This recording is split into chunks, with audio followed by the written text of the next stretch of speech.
Well, good morning, Interbet fans, and welcome to the preview for Turffontein. We're on the inside track Tuesday, the 27th of April, and as you probably know, this is a work riders race day.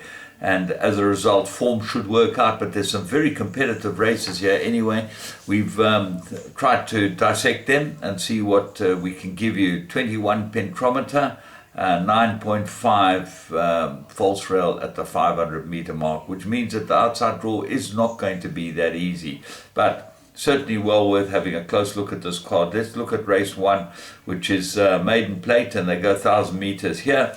You've got to go with Magic Choice. Looks like the right horse, everything in its favor, gets the top rider and certainly improved with the blinkers this last three starts. So Magic Choice looks like the first banker on the card. What are the dangers? Night King is improving slowly, and he's got to be better than a maiden class. He's got beautiful pedigree. He's bred to be fast, and I think he's just getting the hang of what racing's all about. So he looks like the big danger.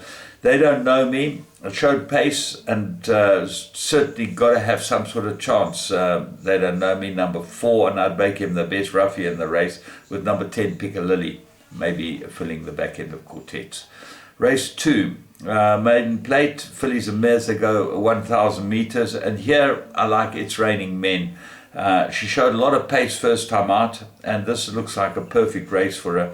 If she should come back and trip, she died quickly last time, but maybe we'll go on and run through with this, because this is a very, very poor race. So what are the dangers? 1 quick run and 3 smelting look like the dangers. Smelting is a speed rating, top rated, and gets Kinguisa, which is a big plus. Looking Hot had 1 good run as well, got to have some sort of chance.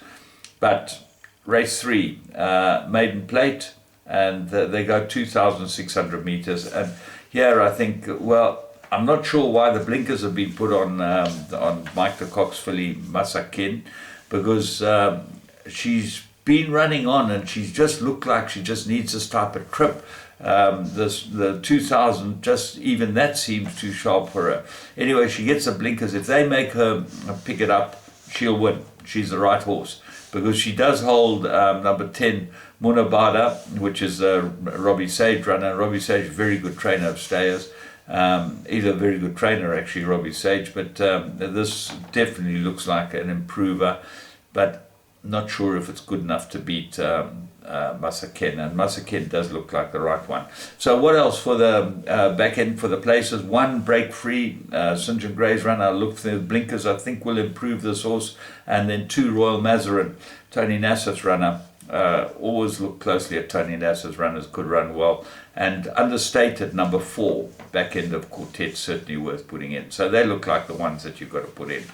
Right, race 4, maiden plate, 2,000 meters. Gary Alexander holds the key here. The Alexander team, Rizzoli and Arizona Lady, they look like the best 2 in the race to me, and I think that they might end up fighting it out. What else is there? Well, 5 Super Duper's got very good form and very good last 2 runs, so that goes into the play as well. And then 10 Wishanaire. If you look at some earlier collateral form, she would hold this whole field, but she's completely lost her way, and I think that this might be a better race for her. She gets the right rider, Sam Messier. So Wishanaire goes into everything that I do as well. Race 5, maiden plate, 1,600 meters. And I'm going strongly with the Paul Peter runner, number 2, Love Posey. I think it's the right horse here. It ran once with the blinkers. It was wide. Gets the blinkers on it again, and I think that might suit her.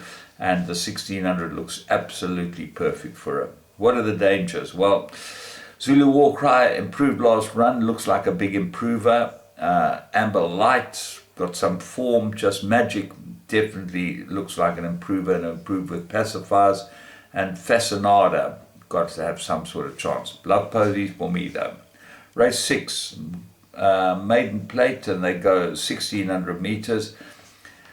I make this a very difficult race. I think that 7 Pomelo might be the big improver. His last run was good, and he looks like a front runner. That's going to help on this track, certainly with a 21 pentrometer.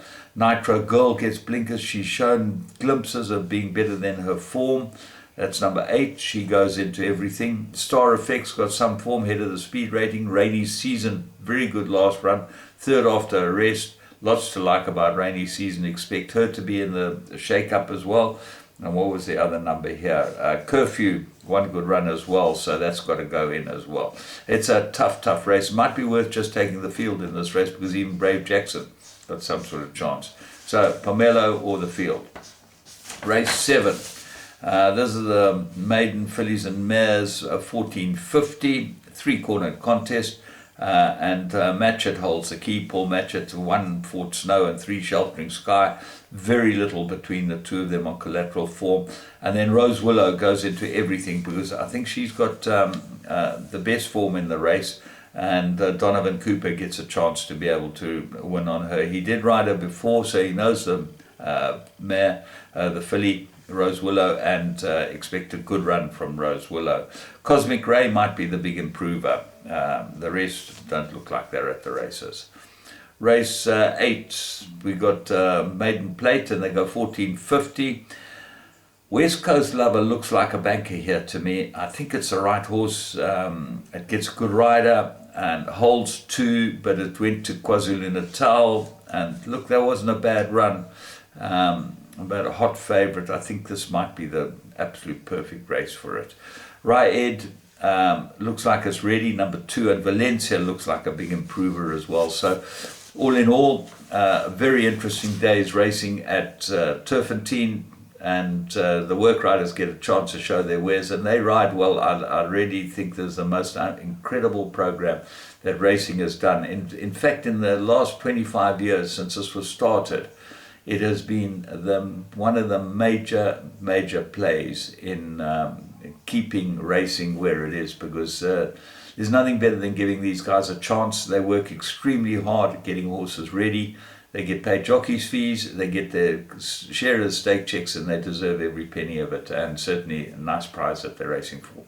Congratulations to Mary Slack. She's been a very big player in getting the work riders working. James Marie, who's been brilliant with all his staff. And from me, James Goodman, have a great day, and we'll be back with you later in the week.